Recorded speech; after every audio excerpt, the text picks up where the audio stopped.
Assalamualaikum warahmatullahi wabarakatuh. Alhamdulillahirabbil alamin. Wassalatu wassalamu ala asyrafil anbiya'i wal mursalin wa ala alihi wa sahbihi ajma'in, amma ba'd. Hadirin kaum muslimin rahimakumullah, bersyukur kita kepada Allah atas nikmat yang diberikan kepada kita bersama yang tiada terhingga, yang sangat banyak.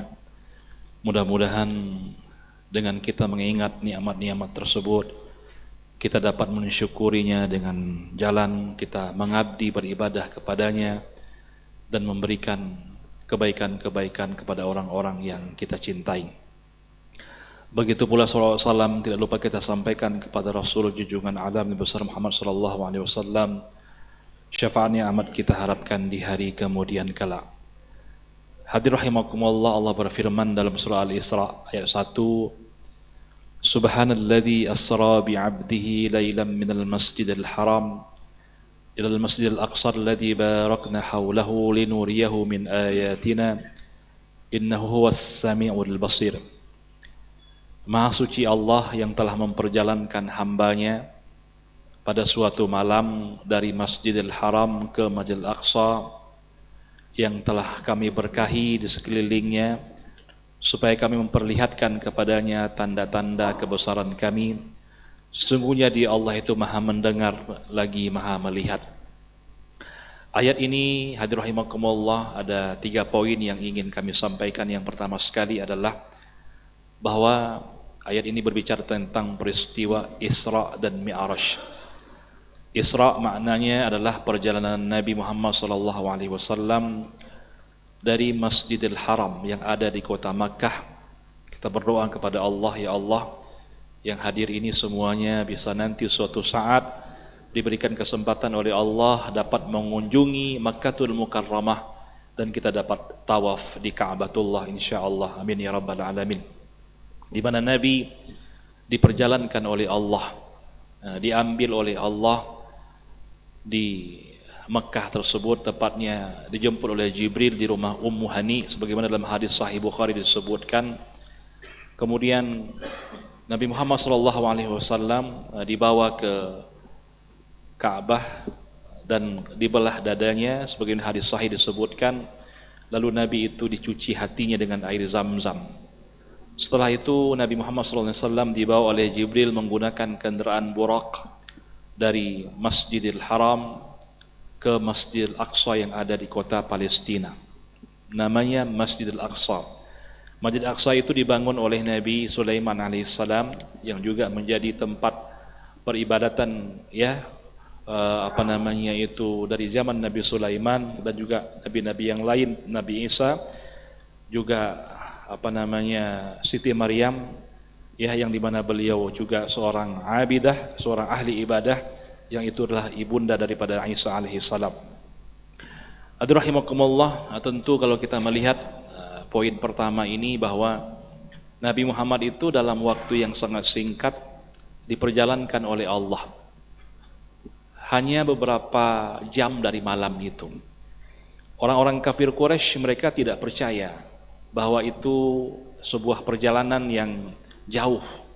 Sebab kata mereka, nahnu narkabul ibil bisyahar. Kami itu kalau pergi dari Makkah ke Palestina itu lebih kurang 1 bulan baru sampai.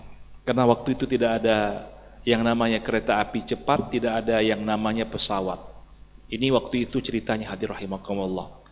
Kemudian apalagi Mi'raj. Mi'raj itu Nabi diperjalankan oleh Allah dari Masjidil Aqsa di Palestina, lalu dibawa ke Sidratul Muntaha. Sebelumnya melewati langit-langit, berjumpa dengan para nabi-nabi dari langit pertama sampai dengan langit ke-7. Kemudian bertemu dengan Allah Subhanahu wa taala di Sidratul Muntaha untuk menerima salat yang awal mulanya diwajibkan 50 waktu sehari semalam, tetapi dikasih kemudian kekurangan oleh Allah, diskon sehingga menjadi 5 waktu sehari semalam. Hadirin rahimakumullah, poin kedua yang ingin kami sampaikan bahwa mempercayai Isra dan Mi'raj itu tidak mesti menggunakan akal. Kalau dengan akal tentu ini tidak akan masuk. Disebabkan karena perjalanan ini adalah perjalanan yang diperjalankan oleh Allah, bukan nabi yang pergi sendiri, tapi kata-katanya itu asra, diperjalankan. Maha suci Allah yang telah memperjalankan. Berarti Nabi Muhammad itu diperjalankan oleh Allah Subhanahu wa taala. Maka kita letakkan akal kita untuk kita tidak berdebat dengan kita katakan ghairul ma'qul, enggak masuk akal, seperti orang-orang kafir Quraisy itu. Makanya ayat ini dimulai dengan kata-kata subhana. Subhana itu artinya maha suci. Itu lafaznya litanzih, untuk membersihkan. Kita membersihkan dalam diri kita ini sesuatu sifat kekurangan kita dan kita hadirkan akan keagungan Allah. Kita manusia yang lemah. Ya, dalam pandangan kita itu memang enggak mampu. Ya, kalau seandainya dalam pikiran kita selaku manusia enggak mungkin perjalanan singkat itu menempuh perjalanan sampai ke Palestina, sampai lagi ke Sidratul Muntaha dan turun langsung di malam itu. Tetapi ini kita harus mempercayai ini dengan keimanan. Makanya ketika Nabi Muhammad itu turun, orang-orang kafir itu berkata, engkau telah berdusta, tidak mungkin itu terjadi. Maka ditanyakan kepada Abu Bakar, wahai Abu Bakar, apakah engkau mempercayainya? Maka Abu Bakar mengatakan, naam, saya mempercayainya. Maka kemudian Abu Bakar itu digelar dengan As-Siddiq, orang yang benar, orang yang berlaku jujur, karena dia membenarkan Nabi itu Isra dan Mi'raj pada malam yang dimana telah ditentukan oleh Allah Subhanahu wa taala tersebut. Makanya kita selaku hamba Allah ini harus meyakininya, harus mempercayainya, karena ini berkaitan dengan persoalan keimanan kepada Allah Subhanahu wa taala. Poin ketiga hadir rahimakumullah yang ingin kami sampaikan, walimadal Isra. Kenapa Nabi itu diisrakan oleh Allah? Kenapa Nabi itu dimi'rajkan oleh Allah Subhanahu wa taala? Tentu dalam kitab Sahih Al-Bukhari rahimahullah beliau menyebutkan ya hadis-hadis yang sangat panjang terkait bagaimana dakwah Nabi di kota Mekah itu, yang dicomong orang, yang dihina orang, yang dicaci orang, yang dilempari dengan batu, yang Nabi itu dilempari dengan kotoran. Kita aja kalau seandainya diganggu orang, ya dicaci orang, hati kita enggak tenang. Hati kita itu galau, apalagi kalau dimusuhin. Pernah suatu ketika, ini hadis Sahih Al-Bukhari menyebutkan daripada Abdullah bin Mas'ud, dia menceritakan Nabi pernah sholat di dekat Ka'bah. Dan Abu Jahal itu berkata kepada orang-orang yang ada di sekitarnya, siapa di antara kalian yang mau mengambil kotoran daripada kambing yang baru melahirkan itu? Ini kambing kalau baru melahirkan itu masih berbalut anak kambing itu dengan kulitnya, tentu belum lepas dari kulit itu. Itu sangat bau sekali. Maka berkata salah seorang itu, dia mengatakan saya. Maka dia pergi dan dia angkat kotoran kambing itu dan diletakkan di bahu Nabi. Beliau sedang sujud, hadir rahimakumullah. Bayangkan kalau kita sedang sujud, orang taruh kotoran. Ya, ini dialami oleh Rasul dalam beliau itu berdakwah, hadir rahimakumullah. Kemudian semua orang enggak berani untuk melepas dan mengambil itu, sehingga datang anaknya Fatimah, maka beliau mengambil dan membersihkan pundak ayahnya. Ini menunjukkan bahwa beliau itu dalam keadaan susah gelisah menghadapi umat yang begitu beragam. Belum lagi ketika beliau ke Taif, dia ingin mencari dukungan di Taif, tapi anak-anak Taif itu membariskan, mereka berbaris, orang-orang tua melempari Nabi dengan batu sampai Nabi itu bercucuran darah dari tubuhnya. Ini adalah sebuah proses dakwah itu yang sangat menghadapi berbagai macam tantangan. Maka yang biasanya istrinya sebagai tempat mengadu, tiba-tiba istrinya meninggal dunia yang bernama Khadijah. Pamannya Abu Talib juga meninggal dunia. Maka tahun itu disebut dengan Amul Huzni, tahun kesedihan. Maka pada waktu itu pula Allah memperjalankan Nabi Muhammad SAW untuk peristiwa Isra dan Mi'raj tersebut, untuk menggembirakan hati Nabi Muhammad SAW. Tetapi apakah hanya sebatas itu? Tidak, hadir rahimakumullah. Tujuan utamanya ada di mana Allah perintahkan salat 5 waktu sehari semalam. Yang awal mulanya seperti saya sampaikan tadi, itu 50 waktu. Saya sudah hitung itu, kalau 50 waktu jadi itu kewajiban sembahyang sehari semalam, setiap 1 jam itu 2 kali kita sholat. Tanyo, baru tidur kita, kaya dan lom. Ban pajuh bu tanyo dua nu, kaya dan lom. Itu kalau seandainya jadi 50 waktu sehari semalam. Turun Nabi Muhammad jumpa dengan Nabi Musa, ini hadis sahih Bukhari menyebutkan, ya. Lalu kata Nabi Musa, apa yang Allah wajibkan? Salat 50 waktu sehari ke semalam. Jangan. Umatmu itu lemah-lemah, enggak sanggup, minta kurang. Bertemu lagi Nabi Muhammad dengan Allah, dikurangi 5. Berjumpa lagi dengan Nabi Musa.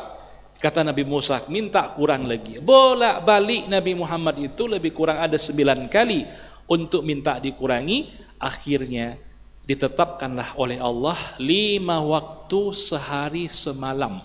Yang kata Allah bahwa 5 waktu itu sama seperti 50. Karena satu kebaikan dalam Islam dibalas oleh Allah 10.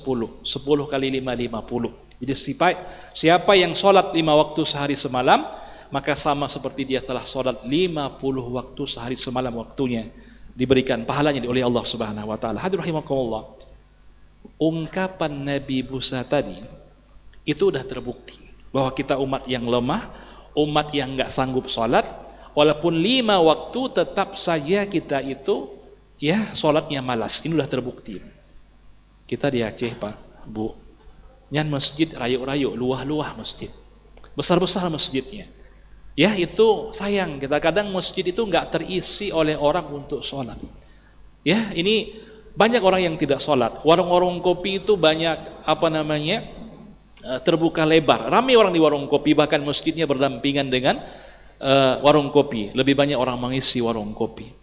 Maka lihat, kewajiban sholat itu berbeda dengan kewajiban yang lain. Kalau yang lain itu turun ayat, sholat, puasa itu turun ayat, zakat turun ayat, masalah jinayat, kriminal itu turun ayat. Tapi sholat, Allah undang Nabi Muhammad untuk diwajibkan sholat 5 waktu sehari semalam tersebut.